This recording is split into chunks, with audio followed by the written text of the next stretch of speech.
Hello नमस्कार माझ्या सर्व लाडक्या ताई आणि दादांना श्री स्वामी समर्थ। तुम्हा सर्वांना आजचा दिवस खूप छान जाऊ ही स्वामींच्या चरणी प्रार्थना। तर आज होती जो श्रावण सोमवारातील दुसरा सोमवार होता, तर त्याची उत्तर पूजा म्हणजेच पूजा उचलायची होती। तर हा व्हिडिओ तुम्हाला बराचसा लेट आला म्हणजेच उशिरा आला, कारण कालच म्हणजेच तिसरा जो सोमवार होता तर त्याची मी पूजा केलेली आहे। तर ते व्हिडिओज तुम्हाला पुढे पाहायला मिळतील। तर मध्ये गॅप पडला होता त्यामुळे व्हिडिओज तुम्हाला म्हणजे थोडेसे उशिरा आले। तर आता पूजा चालू करण्याअगोदर सर्वात पहिल्यांदा मी जे दीप होता तर तो प्रज्वलित करून घेतला, म्हणजेच जो अखंड दिवा मी लावला होता तर तो चालूच होता। त्याचबरोबर ज्या समया होत्या तर त्या म्हणजेच खिडकी उघडली तर हवेनं ते विझून जातात, त्यामुळे मी त्या पुन्हा प्रज्वलित करून घेतल्या। सर्वात पहिल्यांदा महादेवाची जी पिंड होती तर तिच्यावर मी हळदी कुंकू टाकून घेतलं, त्याचबरोबर अक्षता वाहिल्या। त्याचबरोबर जी गणपती बाप्पांच्या रूपामध्ये मी सुपारीची स्थापना केली होती तर तिच्यावर देखील मी अक्षता हळदी कुंकू वाहून घेतलं। त्यानंतर जी महादेवांची आरती होती तर ती मी करून घेतली आणि त्यानंतर मग पूजा उचलण्यासाठी सुरुवात केली। तर आपण जेव्हा ही पूजा वगैरे उचलतो तर तेव्हा म्हणजेच काही गोष्टींचं आपल्याला ध्यान म्हणजेच लक्ष ठेवावं लागतं। खास करून जे काही आपण पूजेमध्ये साहित्य यूज करतो, पूजा झाल्यानंतर आपण त्या साहित्यांचं काय केलं पाहिजे तर आजच्या व्हिडिओमध्ये मी तुमच्यासोबत शेअर करणार आहे। जर व्हिडिओच्या माध्यमातून तुम्ही माझ्या चॅनलवरती नवीन आला असाल तर चॅनलला सबस्क्राईब करून कमेंटमध्ये श्री स्वामी समर्थ नक्की लिहा। तर जेव्हाही आपण कोणती पूजा करतो तर खास करून आपण आपल्या पूजेमध्ये फुलांचा यूज करत असतो, तर ती फुले आपल्याला पूजा झाल्यानंतर आपल्या निर्माल्यामध्ये टाकायची असतात। किंवा जर तुमच्या झाड वगैरे असतील तुमच्या म्हणजेच जिथे घर असेल तुमचं तिथं गार्डन वगैरे असेल तर जी मोठी झाडे असतात तर त्यांच्या तुम्ही बुडामध्ये ही फुले टाकू शकता, जेणेकरून त्याचं खतामध्ये रूपांतर होईल आणि इकडे तिकडे ते म्हणजेच फेकले जाणार नाहीत। नाहीतर जर आपण इकडे तिकडे टाकले तर कोणाच्या पायाखाली देखील येतात ते फुलं। जे काही फुलं आपण आपल्या पूजेमध्ये यूज करत असतो तर ती आपण शक्यतो म्हणजे निर्माल्यामध्येच टाकावी। तर मी तरी म्हणजेच मी जिथे राहतो तर तिथे म्हणजे गार्डनचा एरिया आहे, त्यामुळे जी काही फुलं मी पूजेमध्ये यूज करत असतो तर ती सर्व म्हणजे झाडाच्या बुडामध्ये टाकून देतो, जेणेकरून त्याचा देखील खतांच्या याच्यामध्ये रूपांतर होऊन जाते। तर सर्वात पहिल्यांदा मी पूजा उचलण्यासाठी आता सुरुवात केलेली आहे। तर जो काही बेल वगैरे मी वाहला होता तर तो एका मी प्लेटमध्ये काढून घेतला। त्याचबरोबर जी काही फुलं वगैरे मी अर्पण केली होती तर ती देखील मी एका प्लेटमध्ये काढून घेतली। यानंतर मी पार्थिव शिवलिंग तयार करत असतो, म्हणजे जेव्हाही मला सोमवारची सेवा करायची असते, म्हणजे जे श्रावण सोमवार म्हणजे आता चालू आहेत तर तेव्हा महादेवांची सेवा करण्यासाठी जे पार्थिव शिवलिंग असतं तर तेच मी तयार करत असतो पूजा करण्यासाठी। कारण जे पितळेचे शिवलिंग आहे तर ते मी सोबत आणलेले नाही आहे, त्यामुळे जे पार्थिव शिवलिंग असतं म्हणजे जे मातीचं आपण शिवलिंग तयार करत असतो तर तेच खास करून मी तयार करत असतो। कारण श्रावण महिन्यामध्ये सर्वात जास्त महत्त्व हे पार्थिव शिवलिंगाला असते, म्हणजेच जे आपण मातीचे शिवलिंग तयार करतो पूजा झाल्यानंतर आपल्याला त्या शिवलिंगाचे विसर्जन करावे लागते। म्हणजेच जेव्हा ही श्रावण सोमवार किंवा महाशिवरात्री असते तर हे शिवलिंग आपण रात्रभर आपल्या घरामध्ये ठेवू शकतो, पण जेव्हा म्हणजेच आपल्याला पूजा करायची असते महादेवाच्या शिवलिंगाची तर आपण ते सकाळी शिवलिंग तयार करू शकतो, पण संध्याकाळी म्हणजे संध्याकाळ होण्याच्या आत त्या शिवलिंगाचं आपल्याला विसर्जन करावं लागतं। पण जेव्हा ही श्रावण सोमवार किंवा महाशिवरात्री असते तर तेव्हा ते आपण शिवलिंग आपल्या घरामध्ये रात्रभर ठेवू शकतो। त्यामुळे मी आता म्हणजे श्रावण सोमवारासाठीच आता हे शिवलिंग तयार करत आहे, त्यामुळे जे काही मला सेवा करायची असते तर ती मी करून घेतो। आणि त्यानंतर दुसऱ्या दिवशीच म्हणजेच आपल्याला हा उपवास जो असतो सोमवारचा तर हा संध्याकाळी सोडावा लागतो। तर संध्याकाळी मी नैवेद्य दाखवतो आणि त्यानंतर मग दुसऱ्या दिवशी सकाळी जे महादेवाचं म्हणजे पिंडीचं विसर्जन मी करत असतो। तर म्हणजेच मी विसर्जन कशाप्रकारे करतो तर एक मोठं भांडं आहे माझ्याकडे, त्यामध्ये मी पाणी घेतो, त्यामध्ये माझ्याकडे गंगाजल देखील आहे तर त्याच्यामधले 2 थेंब म्हणजे त्या पाण्यामध्ये टाकून देतो। आणि त्यानंतर जेव्हाही आपण पार्थिव शिवलिंगाचे विसर्जन करतो तर तो पार्थिव लिंगाचा जो निमुळता भाग आहे तर तो आपल्याकडे आला पाहिजे, अशा प्रकारे आपल्याला विसर्जन करावं लागतं। आणि जी काही आपण म्हणजे ज्या भावनेने आपण ते शिवलिंग तयार केलेलं असतं किंवा जी कोणती आपल्याला इच्छा म्हणजेच महादेवांकडे मागायची असते तर ती आपण म्हणायची आणि त्यानंतर मग ते शिवलिंग पाण्यामध्ये आपण सोडू शकतो। तर तशा प्रकारे आपण शिवलिंग पाण्यामध्ये विसर्जन मी तरी तसंच करतो। आणि त्यानंतर मग जे पाणी असतं ज्या पाण्यामध्ये मी शिवलिंग विसर्जन करतो तर त्याच पाण्यामध्ये मी सर्व जे म्हणजेच पूजेमध्ये मी साहित्य वगैरे यूज केलेलं आहे तर ते सर्व मी त्या पाण्यामध्येच टाकून देतो।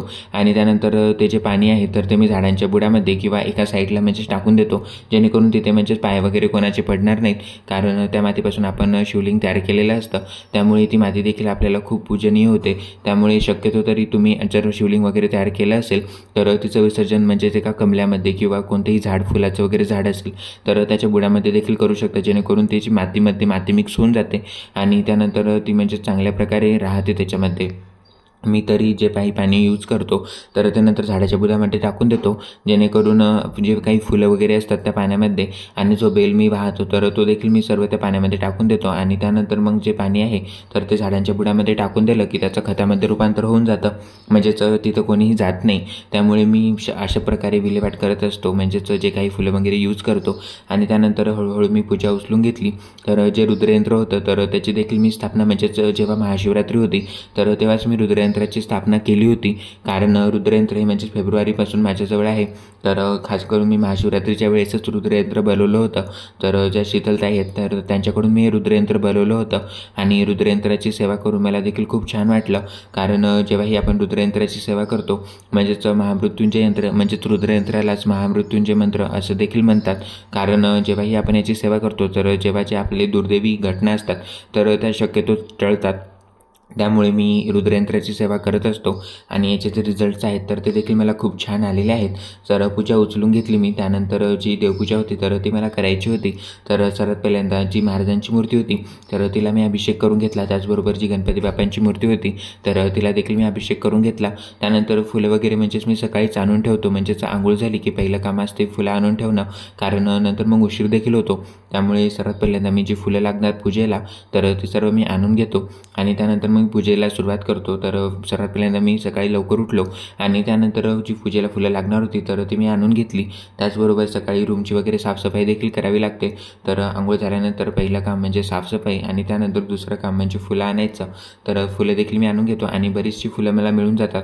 कारण मी जिथे राहतो तर हा व्हिलेज टाईप एरिया आहे, म्हणजेच गावाकडचा एरिया आहे आणि इथे सर्वांच्या घरी म्हणजेच फुलाची झाडे आहेत. त्याचबरोबर इथे घरांमध्ये देखील खूप स्पेस आहे, जेणेकरून त्यामध्ये ते भाजीपाला देखील लावतात. तर अशा प्रकारे इथलची जी घरं आहेत तर ती तुम्हाला नेक्स्ट व्हिडिओमध्ये पाहायला मिळतीलच. तर अशा प्रकारे आता स्वामीसेवा होती तर तिला मी सुरुवात केली.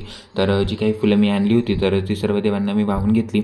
आणि जेव्हाही आपण आपल्या देवघरामध्ये फुलं वाहतो तर आपलं देवघर देखील दिसायला खूप छान दिसतं आणि पूजा करायला देखील मला खूप आवडतं, जेणेकरून माझ्या हातून स्वामी त्यांची सेवा करून घेतात.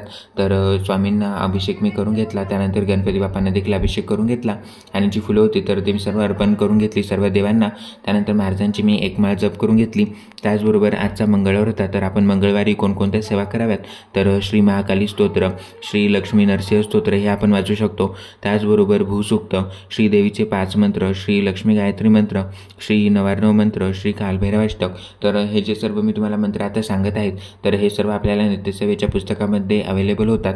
म्हणजेच नित्यसेवेचं जर पुस्तक असेल तुमच्याकडे तर तुम्ही हे सेवा करू शकता. म्हणजे यामध्ये सर्व मंत्र स्तोत्र दिलेले आहेत. त्याचबरोबर हे पुस्तक आपल्याला खूप युजफुल ठरतं.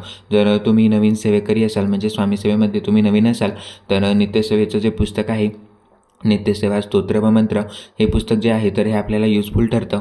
कारण यामध्ये आपण वारांनुसार कोणत्या सेवा केल्या पाहिजेत किंवा आपण कोणत्या मंत्र स्तोत्र किंवा आपण अभिषेक कशा प्रकारे करावा, म्हणजे जेव्हाही आपण कोणती नवीन मूर्ती घेतो किंवा गणपतीची किंवा महाराजांची तर आपण त्याच्यावरती कोणते मंत्र म्हणत म्हणत अभिषेक करायचा आहे किंवा आपण प्राणप्रतिष्ठा कशा प्रकारे करू शकतो तर ही सर्व माहिती या पुस्तकामध्ये दिलेली आहे. तर जेव्हा मी शिक्षणासाठी बाहेर होतो म्हणजेच तेव्हाच मी स्वामी माझ्या लाईफमध्ये तेव्हाच आले होते. तर मी जिथे राहत होतो तर तिथेच 5-10 मिनिटाच्या अंतरावर स्वामी केंद्र होतं. त्यामुळे दर गुरुवारी मी स्वामींच्या प्रार्थना म्हणजे जेव्हा आरती असायची तर तेव्हा मी तिथे जायचो आणि तेव्हाच मला स्वामींची जी ओढ आहे तर ती लागली होती आणि तेव्हापासूनच मी स्वामी सेवेला सुरुवात केली होती. तर तिथल्याच केंद्रामधून हे नित्यसेवेचं जे पुस्तक आहे तर ते मी घेतलं होतं आणि त्याचबरोबर जे श्री स्वामीचरित्र सारामृत आहे तर हे देखील मी तिथूनच घेतलं होतं आणि आता गेली 2 वर्ष झाले हे पुस्तक माझ्याजवळच आहेत. म्हणजेच मी कुठे जरी गेलो तर हे पुस्तक माझ्यासोबतच असतात. तर इथे देखील मी जेव्हा नवीन आलो होतो तर तेव्हाचे व्हिडिओ मी तुमच्यासोबत शेअर केले होते की कशाप्रकारे तेव्हा म्हणजे नवीन आल्यानंतर मी स्वामींची सेवा कशाप्रकारे केली आणि त्यानंतर अशा प्रकारचं देवघर मी तयार करून घेतलं स्वामी सेवा करण्यासाठी. कारण जेव्हाही मी स्वामींची सेवा करतो तर माझा दिवस देखील तो खूप छान जातो आणि स्वामींची सेवा केली की मन देखील प्रसन्न राहतं दिवसभर आणि एक पॉझिटिव्ह एनर्जी निर्माण होते. तर ती मला खूप आवडते, त्यामुळे मी स्वामी सेवा करत असतो. आणि आजची जी स्वामी सेवा होती तर ती अशा प्रकारे झालेली आहे. मला माझा आजचा व्हिडिओ कसा वाटला कमेंटमध्ये नक्की सांगा. व्हिडिओ आवडला असेल तर लाईक, शेअर आणि सबस्क्राईब करायला विसरू नका. भेटूया अशाच नवनवीन माहितीपूर्ण व्हिडिओसोबत. तोपर्यंत सर्वांना पुन्हा एकदा श्री स्वामी समर्थ.